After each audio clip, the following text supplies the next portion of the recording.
আসসালামু আলাইকুম গাইস। মালয়েশিয়াতে এক নেপালি কর্মী পোষা বিড়ালকে যৌন হয়রানির কারণে আদালতে তাকে তোলা হয়। আদালতে তাকে 40,000 রিঙ্গিত মালয়েশিয়া রিঙ্গিতে জরিমানা করা হয়। সে যদি 40,000 রিঙ্গিত জরিমানা পরিশোধ না করতে পারে তাকে 15 মাসের জেল দেওয়া হয়।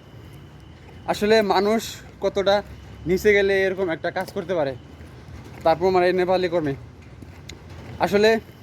আর এখানে আর একটা শিক্ষা আছে, সেটা হলো বাংলাদেশের যে আইন আর মালয়েশিয়ার যে আইন, যারা আসলে মালয়েশিয়াতে থাকে তারা কিন্তু জানে আপনি সাধারণ একটা পোষা বিড়ালকেও যদি যৌন হয়রানির কোনো কারণে হয় সেটা কিন্তু বিচার হয়।